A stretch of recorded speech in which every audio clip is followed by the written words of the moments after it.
So, homies, our first foray is on TikTok and the music industry. Um, and never in my God-given life did I think we'd be talking about TikTok. In part because neither you nor I use it TikTok Nope. unless you have some kind of like on the low TikTok account that I'm No, I unaware of. I see them when they're sent to me. Right. I see That them when is they're sent to that. me, or they're on my YouTube, or on my Twitter feed. Those are the only Right. times I see Like, them. yep. I get them secondhand either because they're reposted on like the accounts that I do have and the platforms that I do use, or it's my kids. Like they are junkies. Noel, wherever you are, I miss you, kid. What I don't miss is the TikToks. This was a child, God save her, um, who like knew all the dances and like she was just super plugged in, and it was hilarious and energetic. But it's one of those moments that for me I was like, damn, I'm getting old. Hmm. I am getting really old Oh yeah. because I'm just like, not only do I not know, but I don't care to know. Yep. Like they're pieces of popular culture like when I was 16 that I didn't participate in, but I was like abreast of. TikTok, I'm just like, I cannot deal with this.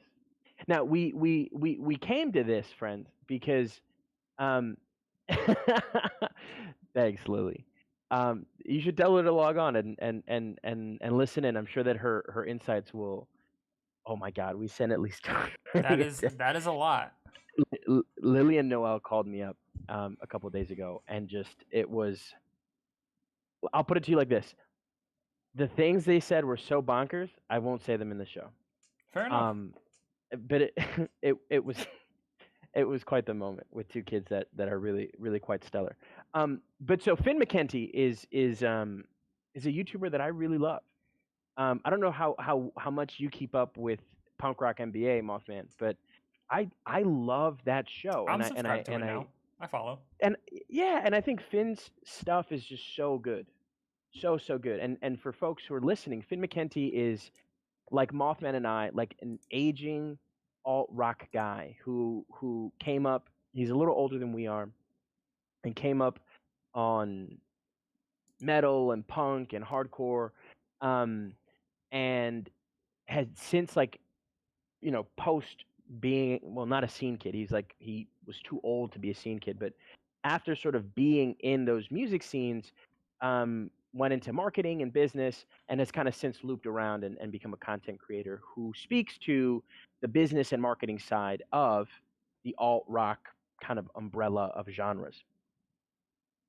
And he, for a long time, has been an advocate of, um, he's been a critic rather of the like cultural gatekeeping of the alt rock scene, the ways in which the sort of like flannel wearing elitists at like Kerrang and Revolver have like narrow conceptions of what good alt rock music is, and thanks for the update, Lily.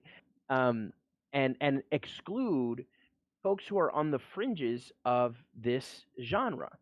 Now, he's been a huge advocate of what I think some of us dismissively call emo rap or sad boy rap, and for him, as like a deep receded um, punk rock guy, he's like, this is punk. It doesn't have the sonic like aesthetic of punk, but that DIY ethic that was so central to punk in the 80s and late 70s into the 80s and then in its waning days in the 90s. He's like, these are the inheritors of this mantle. And so in his latest episode on Punk Rock MBA, and friends, if you haven't checked it out, like you should if particularly if you're into like alt rock, metal, hardcore, post hardcore, etc. Then McKenty stuff is just really A1. Um, but he's looking at artists emerging out of TikTok and these like influencer types who he's not critiquing them, right? Which is so easy, right? That's like our impulse, right? We hate influencers, like that's like the cultural zeitgeist. Um, but these folks who are like famous for being famous, who have parlayed their their fame on TikTok into like bona fide careers in this like niche pockets of the alt rock space. And what he's saying is this is the fucking future. Like this DIY solo artist thing that they're doing is the future of alt rock, and either we get on or we wane and get left behind, right? And he's not talking about like, oh, like the listener gets left behind, like alt rock itself will get left behind, as it evolves, and those of an older generation who think of themselves as gatekeepers and tastemakers will really just be out of touch with what's actually happening in the music scene. Um, and so the question we're posing is like, is TikTok ruining music? I mean, my answer is yes, and I'm willing to fight that to the death. I don't know if you saw Okay. what my brother said when we posted Oh, dude, the that was promo. funny. Is he in here? He might be. I'm not sure. Mhm. But like, you know, he really was about this energy of like, we really should not be entertaining this possibility that Yeah. that this is the future of music, and particularly alt music, right? And this is something that we've debated about a lot. I am of the belief. Mhm. No, it's not the realm of TikTok that we're on. Although I agree that obviously it's separated by social identifiers. It's just like the idea of being a TikTok person and translating that into a music career, particularly in a genre that has seen a massive, massive, cavernous death over the last like 10 to 15 years. Like it has just atrophied aggressively for a long time. And you know, in Fimakenti's video, he specifically targets Corpse and Jaden. Jaden, Mhm. I had no idea about. Corpse, I only know because of gamer Twitter and Mhm. the spaces that I travel. Right, like I Yeah, would yeah. never have heard of him if I did not exist in that space. And I literally only really live on Twitter at this point. And like, you know, we joked about it forever ago, episodes ago. We were like, you know, the song is weird. I'm gonna have to. I feel bad. I'm gonna have to. And here's why. Lily's gonna bring this up in class on Wednesday. I do. Oh, do you want me to come through? I'm not teaching. You might have I'll to come pull up. hang out. You Um, might have to pull up. I just gotta, you know, bake some stuff, but I'll come through. So here's the thing. Here's the thing. Um, there were like screen capped comments of people being like, "Oh, I started listening to rock music because of Jaden and whatever." And let me tell you, there is not a single iota of musical talent coming out of this individual that I wasn't hearing from a Somerset record back in 06. You couldn't, dude. I was like, it sounds like pop punk more than a decade ago. Right. It sounds exactly like I could go through and create a list of bands that would fit that bill, right? And that fill Somerset, the the same Cab. niche. Where's my notepad thing? Mhm. I started. Wait, where is it? Oh, or is it a Google Doc that I started? I started a doc that I thought was really funny, and this was forever ago, unrelated to this question. Mhm. And it was basically a I'll show this. It's a post-hardcore syllabus. Oh my god. Oh, Because dude, sauce me that I'm immediately. gonna link it to you because I realized like this is the problem. There is just like a failure to recognize that, as I've mentioned before, as a topic I need to cover. Like we lived through the greatest era of like hardcore, post-hardcore, pop, like punk, pop punk, all of that lived and Yeah. died when we were in our teens. Yeah. And then it fizzled out completely, and it was already like very niche to begin with. And I swear a lot of it has to do with like the MTV transition to reality television and away Yeah. from music videos, because music videos were like how a lot of those bands became recognizable. Before the age of social media, your music video was on MTV2, was on MTV Jams, and like that's how rock Yeah. bands broke into the mainstream, and people were like, Right. "Oh, Paramore, how interesting! There's a chick at the front of this band, Yeah. and her hair's And red." even before that, right? Like all the like Paramore. I mean, like Paramore's complicated in their own right, but like they have like sauce in this musical scene. I'm thinking about like all the mall emo bands Mm-hmm. that don't, like Good Charlotte, Avril Lavigne, right? Like, and even before them, like when Sum 41, All Killer No Filler, like when Yep. those singles came onto MTV, that changed everything, right? Like, I mean, or even before that, like Green Like Day. Green Day, yeah. Green Day was like a bona fide DIY punk band, Mm-hmm. like before Dookie, and then we get "Wake Me Up When September Ends," like 10 years later, So 20 or not quite 10 years. the DIY thing, right, is and Finn lists like his quote unquote keys to success for why this is doing such a good job right now in Yep. like the current climate of music Right. and technology and social media. And he says good music is one, the lore behind the artist is two, and then the streams of attention are three, right? And so Mhm. back then, like you had a music video, you had a single that broke out, and that was what you needed, right? Now it's so much easier to like have somebody do a TikTok to a track of yours, right? Right. If one person manages to do something interesting with 15 seconds of your song, that's it.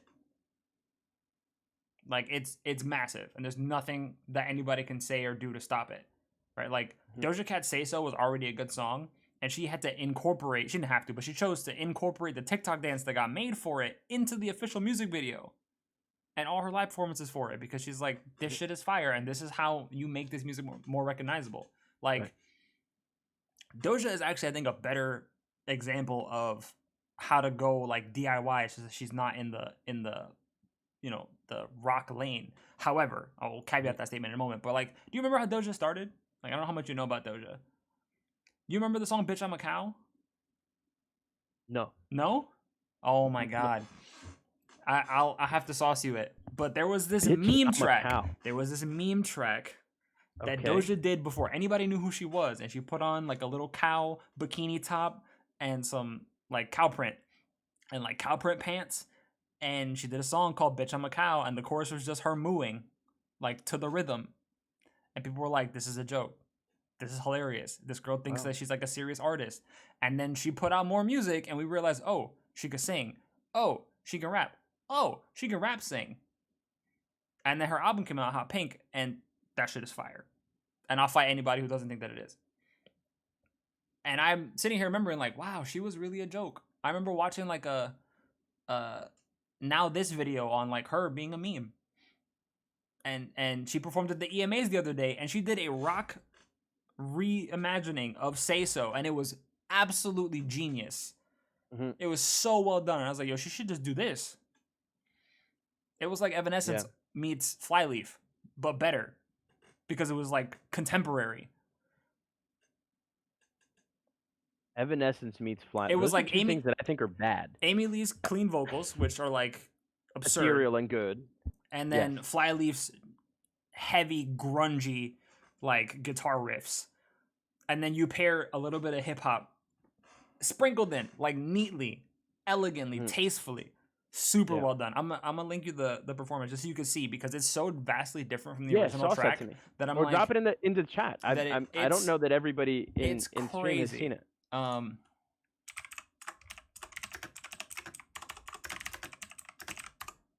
So while so, you do that, yeah, I think like, I mean, Finn McKenzie's making the case that like this is DIY. Like this is precisely the punk ethos that gave us bands like Gorilla Biscuits and Fugazi, um, and that these are individuals who are like willfully orchestrating their like presences, their digital presences to launch and curate and change and morph their music careers. What I find really interesting, and I think it speaks volumes to actually like where the alt rock scene is, like that it's dying so much that like folks like MGK Mm-hmm. are like cannibalizing the corpse, um, and picking elements and transposing them into another arena of music where they now sound sonically interesting because they haven't been there before. Right? Like MGK's latest record is a bop by most people's standards. I fucking hate it because it sounds like a pop punk record, Yeah, like a bad pop punk and record not a good one. from Yeah. '05, Yep. right? But people like that sound has waned in part because like there's that alt rock purism, right? Of like stay underground, stay underground, stay underground, stay underground. The moment you become famous, you sell out, right? And there are multiple ways of doing that. I think Paramore did a really great job of like blowing up and continuing to produce really great music. And then there's this Fall Out Boy that like after From Under the Cork Tree, shit went downhill quick. Yep. Um, and so that I find like incredibly interesting. That like to me, I listened to that MGK record, and I only listened to it because everybody was like, "Oh my god, I love this! Oh my god, I've loved this! I've never heard anything like this."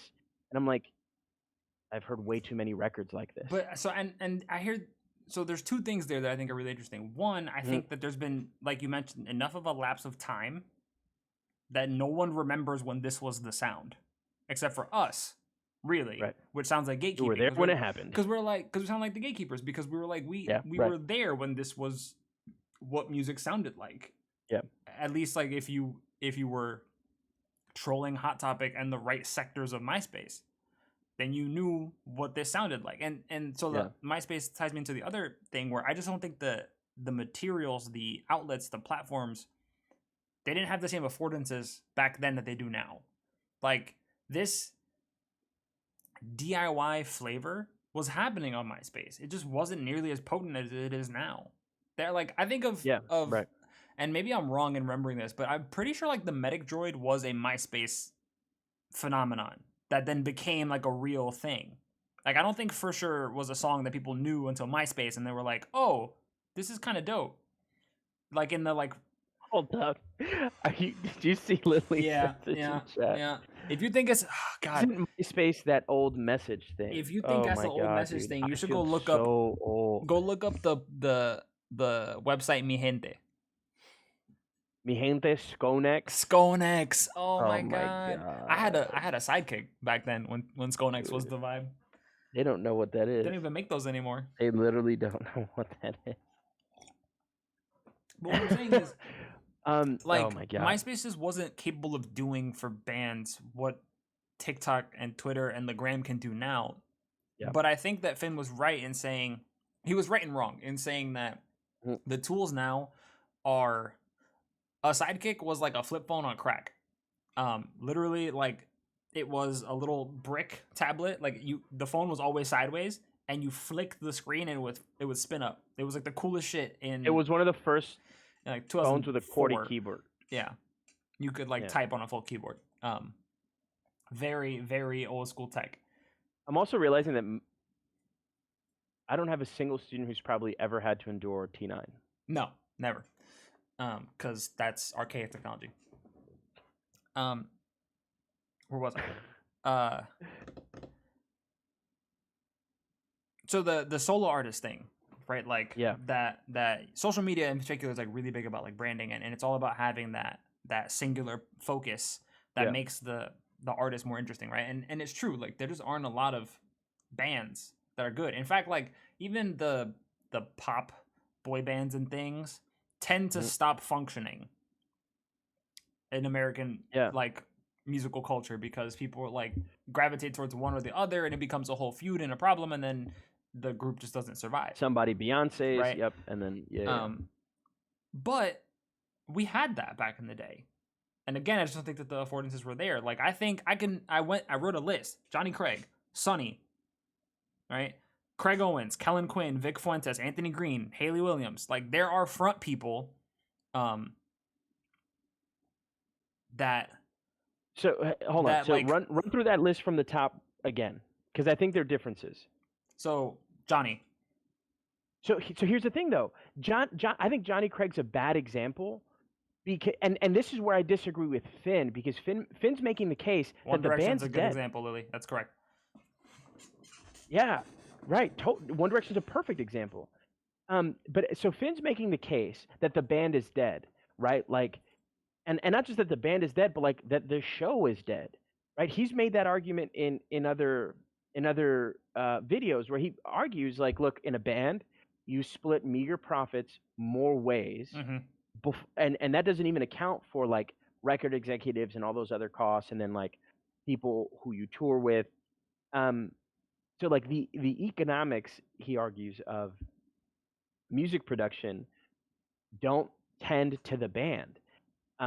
Which okay, I buy, but like Johnny Craig, for example, Johnny Craig has been unable to actually catapult his musical career as a solo artist because despite his incredible vocals, he needs to be sustained Yeah. by banging instrumentals. But so that's not the argument I'm making.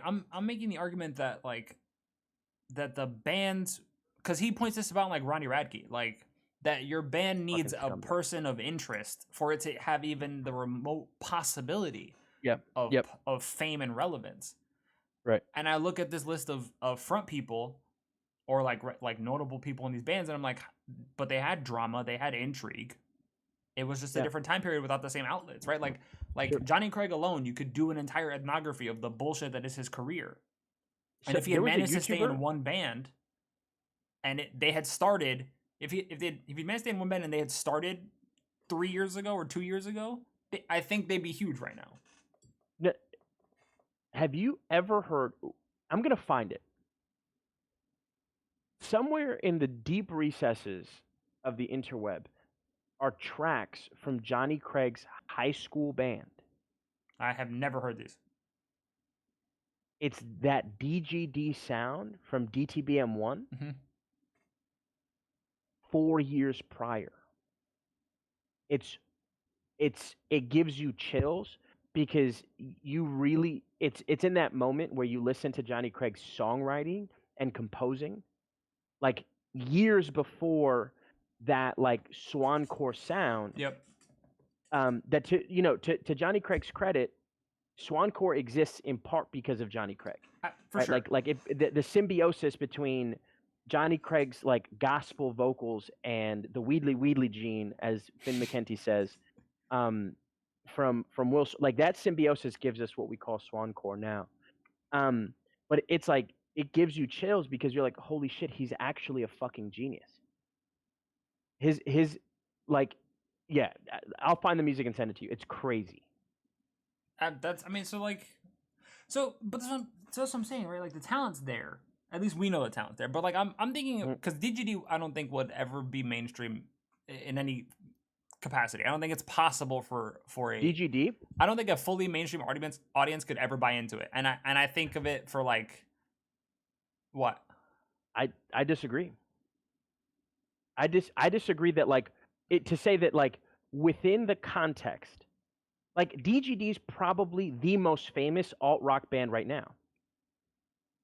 Yes. There is no BMTH is bigger not a right now. chance, They are. not a chance. They did a song with because they're not an alt rock band anymore. I know they're not, but they're still considered one. And they did a song with some dude whose name I can't remember recently called Omen, and like that or Youngblood, that's his name. Who's been on a That's bunch of other stuff. right. So like they Yes, actually you're are in right. the vein of like pop I can culture see the point. acceptance. I can see the point. Yes, you're totally right. Like, and that's the thing, You because are when you listen to totally their right. records, every so often there's like one or two tracks where you're like, yes, this is BMTH the way they were when they figured Like the out how to deathcore not. sound. Yeah, when they figured out what they were. Yeah, but so I think, and Finn makes his point. The genius of Bring Me the Horizon is that I think particularly with like Ali Sykes as a frontman and as talented as he is, um, I've always I mean, there are a lot of reasons why that term sucks. And like, yeah I don't like it really either, but and this is why I started making this mock syllabus, right? Because like to understand the depth within that, you got to break down all the genres and the types of records that come out, and it's like a whole pedagogy, really. and it's not even a whole. It's like it's about as good of a descriptor as hip hop is if you think about it, right? Like Mm-hmm. there's so much that falls under that. Um, really what we're talking about is like the post-hardcore of the last 20 years. Like if we're looking to be really specific. But I think Ali Sykes and Bring Me the Horizon have always said, okay, done it. What's the next challenge? Done it. What's the next challenge? They and it's favor. I think as of late, right? Like their new music is really popular. Other instances, it hasn't. Mm-hmm. It's like alienated their audience because they want that like death metal that made them famous, 10 years prior. But I think that their genius lies in reinvention, not rootedness. That once they meet a sonic challenge, they move on to something different. And I think that that's precisely why they've managed to stay so relevant for so long. And in a genre, to the point you made earlier, that's totally withering away, that has very little staying power. I think you're right. I think Bring Me the Horizon is probably the most visible. And I think the divergence, and maybe you'd agree, is Dance Gavin Dance is maybe the more accomplished within the field. I would Right? agree. I mean, you can't compare to a band that pumps out a record every 1.5 years. Like that is absurd. They have written an album every year and a half since they've existed. Yep. Despite all the transitions in vocalists, despite all the bullshit the band's been through, they pump out music and have like pioneered a sound that we now recognize as Swancore, have created a record label with a lot of really talented bands on it as far as I'm concerned. Some of the best bands that have ever existed in the genre, right? Like Idola, Cianvar, a lot like Birds, Wolf and Bear, like that. It's really good. Secret Band, even like for the giggles, for those of us who are like really just like well in it, which I actually think right now is only you and I think Chad is like, I don't know what the fuck they're talking about. And so this is why like I would do, so this is something I wanted us to do as a project for this podcast, because I think it would be really dope, right? Kind of how we talked about doing a reading list for stuff that we name drop here and there from our academic training and stuff that we're reading and interested in, because we're like, part of the other impetus for this podcast was our love of music. It's called PhD squared because one of the PhD stands for post hardcore, and the giggles, yeah, absolutely, always the giggles. And like going back, and because I did this with my brother, right? Like despite the fact that we have vast musical differences now, right? Like, when he was listening to music for the first real time ever, I was just like, here, have all the music I've ever owned. Explore, have fun, figure out what you want to get into. Something that I did on my own. But this music that we have like grown to love and cherish, that isn't capable of being popular, when I see it being used in this particular way, that gatekeeping argument comes up, because I get frustrated. Like, why? What is it about the current tools that are so different from back then? The sounds aren't that different, and the argument that I made with music in general is that all of it is relapsing to an alternative sound. You look at Miley Cyrus right now; she sounds like 90s freestyle. Can't nobody tell me that Miley Cyrus's current single isn't 90s freestyle, because it is. And I know because I lived through it. There's a couple other groups right now who are doing tracks that sound like the 80s. And I'm like, okay, it makes me think of Omarosa's last record, right? Peach Club. So, bro, when I thought about like record, when I thought about 2019 and his success, looking at Spotify, the fact that this individual has like hundreds of millions of plays already. Omarosa's combined plays for their top songs haven't gone over 100 million. Not one. Like not any of it combined comes close to 100 million. And Peach Club is arguably a better record than any of the shit that I subjected myself to trying to prep for this episode. Like, Peach Club is an absolute banger of a pop record. And if anybody knew, they'd be like, this is it. This is the shit right here. But so, they don't have a TikTok presence. They don't have a Gram presence. Like, there is nothing other than like Rise Records promoting them here or there. They don't have that stream of attention approach. They don't have that Mhm. like DIY, like I need to put us out there as a thing that Yep. people are interested in and hyped about. And I think that right there is the juncture of the tension for me.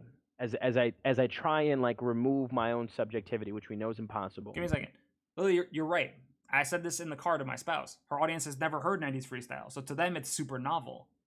To someone like me, I'm like, oh, I know exactly where this came from. This is repurposed. Like, you listen to anything from the Night at the Roxbury era, for people who don't want to like go deep down the 90s freestyle rabbit hole, you'd be like, oh, I get it. That's why that sounds familiar, Or like because it early existed. J-Lo. A lot of people forget that J-Lo started as like a freestyle artist. Yeah. Because that was the Um, vibe back then. yeah, That's what was popular. an offshoot of like 1980s house. It was fun, Yeah, I don't as fault her short-lived for as it doing was. it. I just like the irritation comes from the lapse in judgment of fans who don't know it, don't recognize it as something else, and like no homage is like ever really being paid.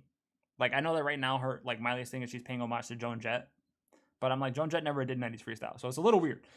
Um, and also most of her fans don't know who Miley Joan Jett Cyrus is. cannot be trusted. So, Say that but one in more any time. event, I said most of her fans also don't know who Joan Jett is because she predates her fans by it forever, with some exceptions. But finish your thought from before. Oh, Miley.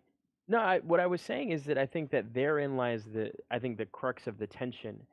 It's like, and I have to and I have to reconcile it with myself. Like, what is it that rubs me the wrong way? Is it actually that the music is shit, or is it that like I'm old and I've become the gatekeepers that eons ago we fucking complained about? Like, are we now the like post-hardcore elites who turn our noses up at kids who are being really creative? I'm gonna say Um, yes and no. I but think so it's a bit of so then both. so then the question is like, at what point do we just shut the fuck up?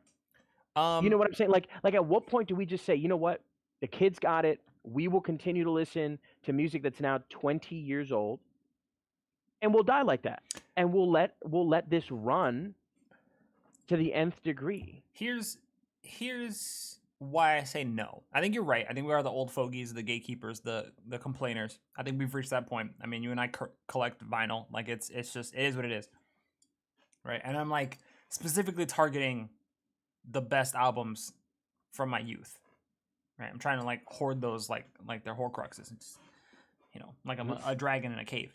Um, so I think part of the problem is that we just don't recognize it as good, but part of the problem is also watching some of the bands attempt to make comebacks and fail miserably. And It's like so cringy, either man. attempt to replicate the sound and us knowing that it's not going to be the same, so why try? And then trying something that is new but doesn't work.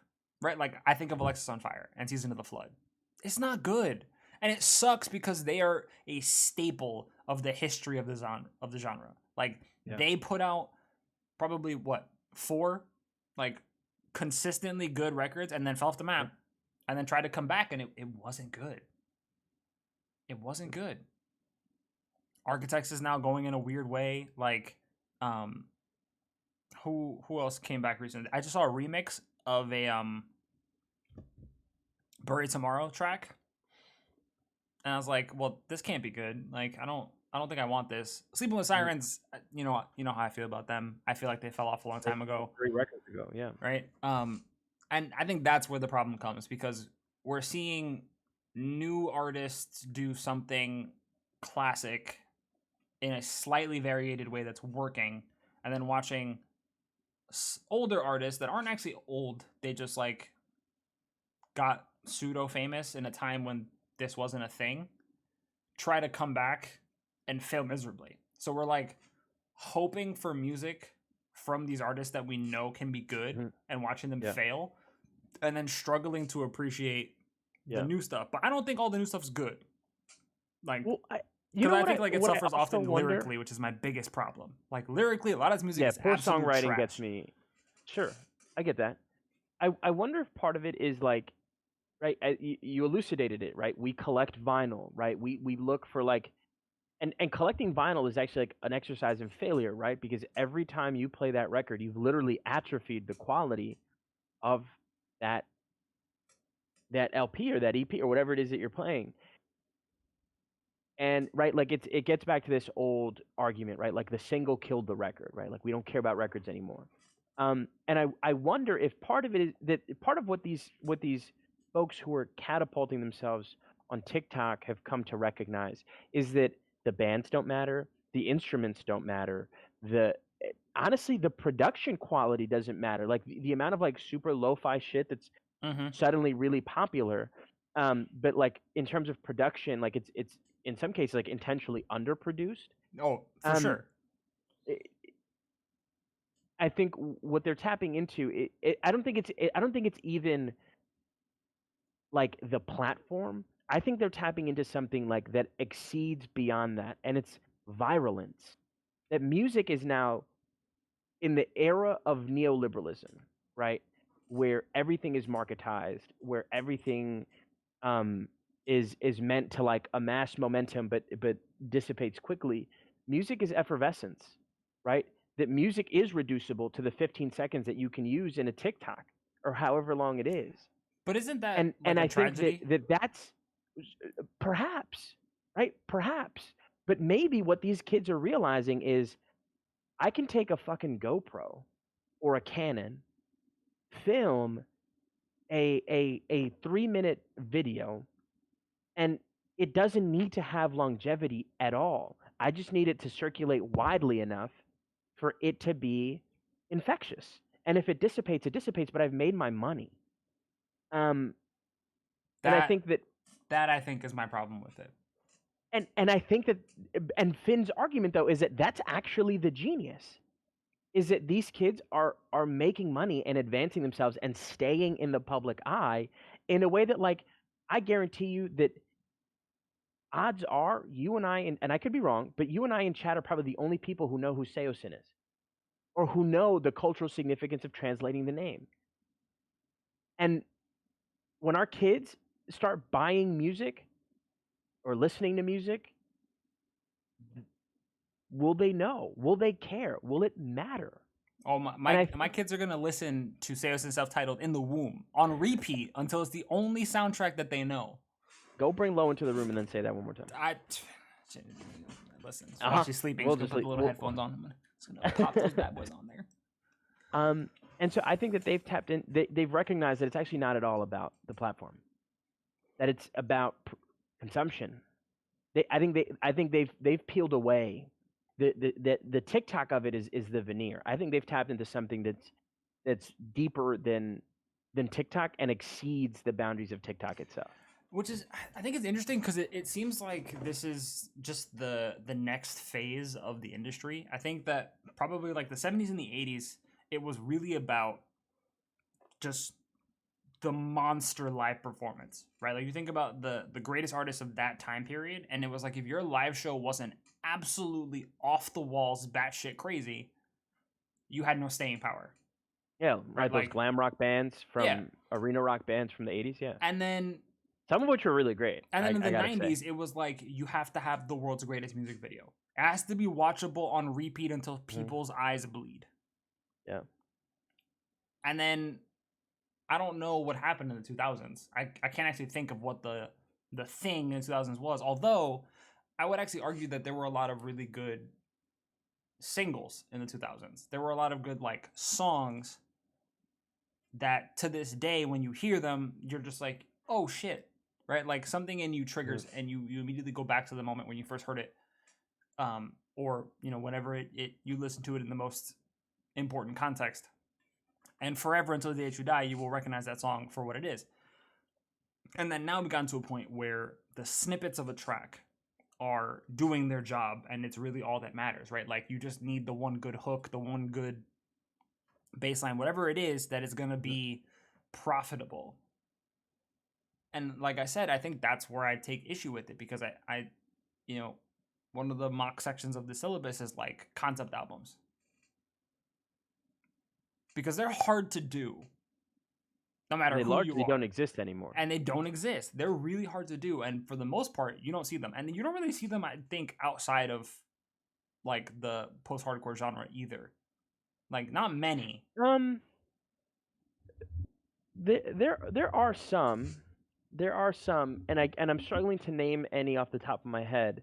Well, Good Kid, Mad City, right, Mm-hmm. is arguably the most, like, in our lifetime, maybe the most prolific concept album, Mm-hmm.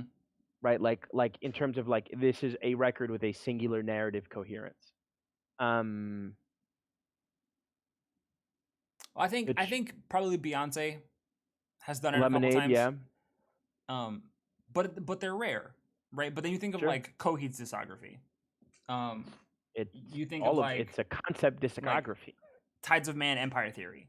Like they're What an underappreciated record. right, and so it's like that is a difficult thing to do. Like one of my favorites, which Mm. I don't think you know well or we've talked about, but The Rise of Science, Casey is it. You know, it's a weird concept album, like very I don't even know how I found that band, to be totally honest, when it happened. But like they only did one record, and it's so good.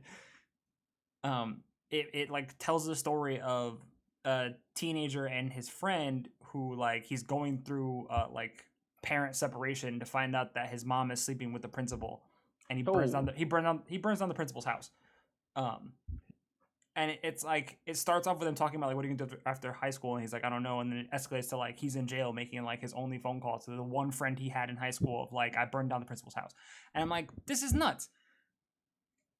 That it's weird. artistic ability, it is weird. That artistic ability, that staying power of a record, um, let me see if I can find it. Like what to Lily do goes where T. like where your mind wants to go where you let it go is another one of those where like which I finally listened to again recently. And Huh? it still slaps. Like it was the first time I'd heard it Mm. um since all the beef and Yeah. Now, so we might have to revisit this question because so when Lily and Noel called me the other day, one this of is the like their so best single off that record. But like you should listen to the whole album start to finish because it's beautiful. um so Noel has recently discovered Michael Jackson Oh snap! and is on the warpath against Michael Jackson for all of, like, the allegations Yeah, against right. him, right? The many sins Um, that he has committed over his lifetime. sure, and I think, and I don't put this at her feet as an individual, but I think share the list from the no, I'm not doing that. I'm no, no. So you see, like, Lily's getting fired up. They have, like, this vehement disgust at Michael Jackson and failed to see why anybody would listen to any of his music, Mm-hmm. because of the allegations against him. Mm-hmm. Which I think is a perfectly legitimate stance to take, but I think brings us back to this question, um, of, like, what are the politics of listening to things Yep. from problematic content producers, and I put that in scare quotes not to be dismissive, but because it's like a word that we use in so many contexts, it starts to become devoid of specificity. Um, that we're veering. um, so let me, because we're at the hour mark. So I guess I want to return to the question that started this, and it's, has TikTok killed music? I don't think it has. I don't think it's killed music. I think it's changed the formula, and it's allowed for an easier translation of fame into artistry. I think that now more than ever we've been able to see people translate being famous for something into being famous for multiple things, which happen to then include music and are changing the landscape of the Mhm. industry as a result. Yeah. What's interesting is that this is happening in like, and maybe in some ways this is, like, contrary to the point I made earlier, but what's interesting is that I think that phenomenon is happening in spaces like TikTok. I mean, it's still rare, right? It's just visible because TikTok is about visibility, right? Like, if you look at the number of, like, famous TikTokers versus the population of people on TikTok. I mean, it's astronomically rare to become that famous. We just see it happen. And so it feels like I'm but one piece of content away from being the next superstar. But other folks, I think of Jeremy Renner, who lots of people don't know this, started off as a makeup artist for movies, a really good one at that, and became an actor, right? And was in a bunch of really great films. Of course, played Hawkeye and did a really great job there. And he's faded not into obscurity, but I mean, he's rich off of Avengers money. Yep. And dropped a record, and it was just like I did hear about that. and he was doing that same thing that you're articulating, like parlaying his Vin Diesel fame dropped in a one single of the other day too. what was that? Vin Diesel dropped a single the other day too. Yep. You know what I want? You know what I want? I want Vin Diesel. I want Vin Diesel to drop a concept album as Dominic Toretto. To play Dominic as he makes music. Like a edgy reggaeton album? I don't. I think it would have to be like he can only collab with Tego and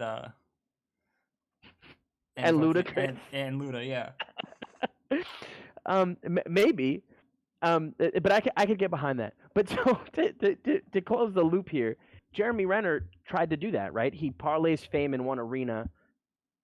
I think what he was hoping would be fame and clout in another one, and he bombed because I think the listening public is like just sees or hears bland, soulless, uninteresting, like contrived and engineered pop music. Mm-hmm. They can hear all of the record execs trying to make something that's merely popular for its own sake.